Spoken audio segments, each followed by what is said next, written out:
आपल्या सर्वांना माहिती आहे MHCETचा जो घोळ झालेला आहे, एकंदर महाराष्ट्रात गोंधळ दिसत आहे.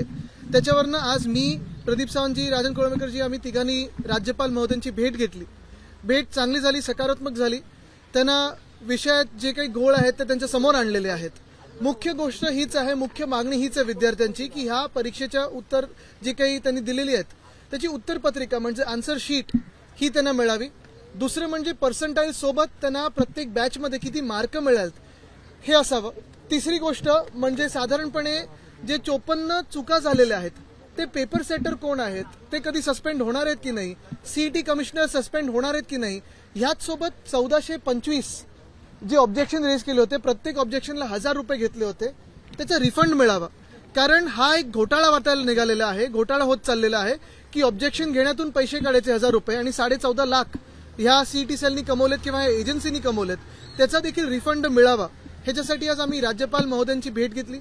त्याचसोबत आम्ही ही पण विनंती केलेली आहे की लवकरात लवकर सेनेट इलेक्शन जाहीर व्हावेत आणि सगळ्या ज्या काही विद्यापीठाचे जे निकाल आलेत त्याचे मार्कशीट देखील मुलांना मिळावे, विद्यार्थ्यांना मिळावे. CET सेलनं देखील पत्रकार परिषद घेऊन तुम्ही जे काल आक्षेप नोंदवले होते त्या संदर्भात देखील खुलासा केलेला आहे पत्रकार. नक्कीच, पण त्या खुलासात जे आम्ही काल आक्षेप नोंदवले होते त्याच्यातून एक तरी उत्तर तुम्हाला मिळालंय का? आन्सर शीट मिळणार आहे की नाही, मार्क कळणार आहेत की नाही, रिफंड मिळणार आहे की नाही, 54 चुका कोणी केल्यात ह्याचं उत्तर कुठेच नाहीये. नुसतं निर्लज्जपणे सांगितलं गेलं आहे की मागच्या वेळी 40 चुका झाल्या होत्या, यावेळी 54 चुका झाल्या. बरं, दुसरं म्हणजे डायरेक्टर ऑफ टेक्निकल एज्युकेशन हे मला वाटतं भाजपच्या प्रवक्त्यासारखंच वागत असतात. काही काही चॅनल्सवर फॉरेन पॉलिसीवर वगैरे बोलायला जातात, पण त्यांचा आणि ह्या परीक्षेचा संबंध काय?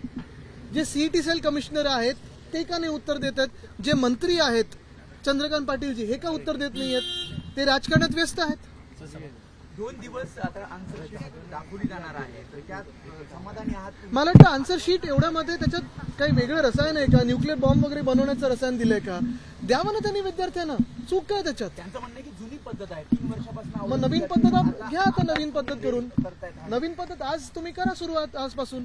काही लपवण्यासारखं ह्याच्यात काही मोठा घोळ आहे का? काही घोटाळा झालाय का? घोटाळा वाटतो तुम्हाला यामागे? ह्याच्यात घोटाळा असू शकतो, कारण बघा 14.5 म्हणजे 1425 ऑब्जेक्शन रेज केलेत. प्रत्येक ऑब्जेक्शनसाठी 1000 रुपये आहेत. एकंदर 14.5 लाख रुपयांनी गोळा केलेत.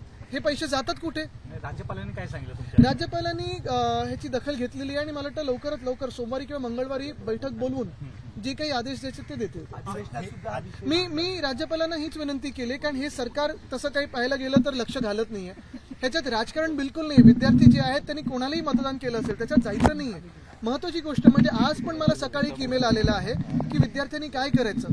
त्यांना एक मला आलाय ईमेल की मला वाटतं 150 प्रश्नांमधून 128 उत्तरं दिलेली आहेत, तरी 3 पर्सेंटाईल मिळाले. तर त्या विद्यार्थ्यांनी विचारले आम्हाला पुढचा रस्ता काय, जीवन संपायचं का आमचं?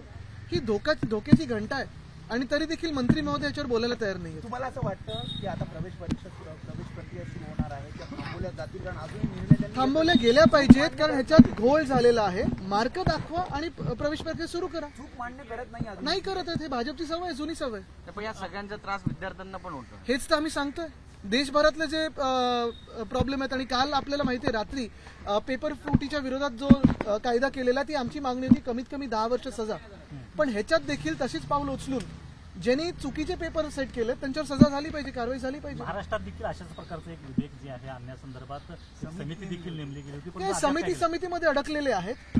केंद्र सरकारने जो काल कायदा आणला त्याची अंमलबजावणी ते दिसली पाहिजे. आम्ही मागणी केली होती आणि आमचं हे वचन होतं निवडणुकीत की आमचं सरकार आल्यानंतर पहिला कायदा पेपर फुटीच्या विरोधात बनवू, 10 वर्षाची सजा आणू. मला वाटतं राजस्थानमध्ये ऑलरेडी आहे हे. आता मुख्य गोष्ट ही आहे की पेपर फुटीची झाली, मग तलाठी भरतीची होती, मग आता आपण पाहता या स्पर्धा परीक्षा त्याच्यावर कारवाई झाली पाहिजे. पोलीस भरती सुरू आहे, परंतु पावसाळा सुरू आहे. अनेक ठिकाणची पोलीस भरती जी आहे ती पुढे ढकलण्याची वेळ आली. मला वाटतं हे आंदोलन आपण पाहिलं असेल, पुण्यात देखील असेल, अनेक जिल्ह्यांमध्ये ही भरती पुढे ढकलण्याची वेळ आलेली आहे. अनेक जे ऍप्लिकेंट्स त्यांनी पण हे सांगितलेलं, विनंती केली होती. आता आपण पहा 17,500 पदं आणि 17.5 लाख ऍप्लिकेंट्स आलेले आहेत पोलीस भरतीसाठी.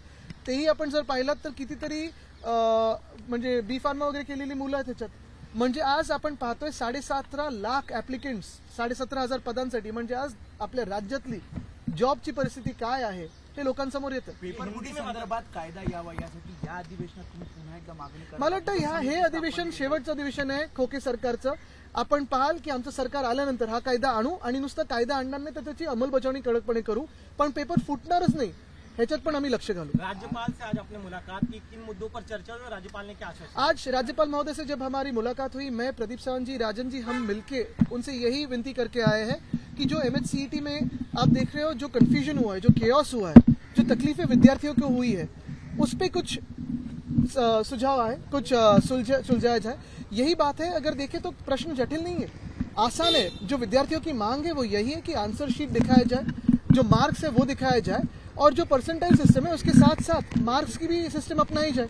तकलीफ इसी बात की है कि आज से एडमिशन प्रोसेस शुरू हुई है और जो CET सेल है उनको ना लज्जा है ना कोई तकलीफ है इसमें कि विद्यार्थियों को तकलीफ हो रही है.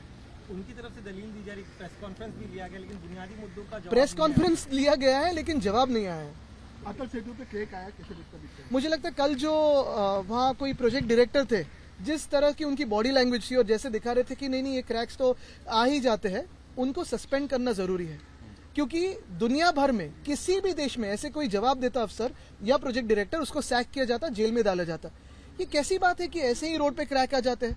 और जिस तरह से उन्होंने अटल सेतु करके ब्रांडिंग किया, जिस तरह से काम निपटाने की कोशिश की, मुझे लगता है इस पे तो कुछ ना कुछ कार्रवाई MMRDA पे होनी चाहिए. और ये MMRDA आपको याद दिला दूं, UD यानी नगर विकास के डिपार्टमेंट में होती है और नगर विकास हमारे जो घटना बाह्य CM है यहाँ के, उनके अंतर्गत आता है. मराठीमध्ये पर सांगा. कानून का नोटिफिकेशन जारी हुआ है, आप लोग की लगातार मांग रही है. उस पे कुछ अमल होगी क्या?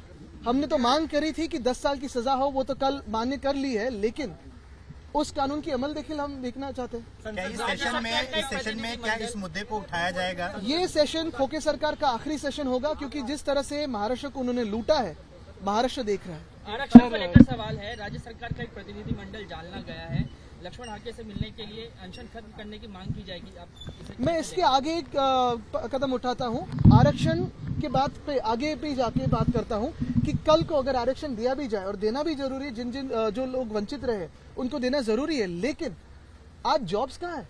तकलीफ सबसे बड़ी विद्यार्थियों को या युवाओं को यही है कि जॉब्स नहीं है. हमारे राज्य में जब पुलिस भर्ती की बात आती है 17,000 पद है, लेकिन 17.5 लाख एप्लीकेंट्स है. तो यही बात है कि जॉब्स कहाँ है? तर राजकीय पक्ष आहे आदित्य ठाकरेंच्या विरोधात महायुती आता आक्रमक झालेली दिसते. आज वर्लीत देखील मनसेच्या वतीने बॅनर लावण्यात आले. काही पक्ष सुपारी घेण्यातले पक्ष आहेत, त्यांच्याकडे आम्ही जास्त लक्ष देत नाही, पण नक्कीच सगळ्यांनी तिथे लक्ष घालावं, कारण मेसी आणि रोनाल्डोच्याच विरुद्ध सगळे उतरतात, बाकी कोणाच्या विरुद्ध उतरत नाहीत. डर अच्छा है, एवढे लोक मला घाबरतात, चांगली गोष्ट आहे. अटल सेतु मराठी, अटल सेतु मराठी, हिंदी में इंग्लिश में यही इम्पैक्ट. ABP माझा, उघडा डोळे बघा नीट.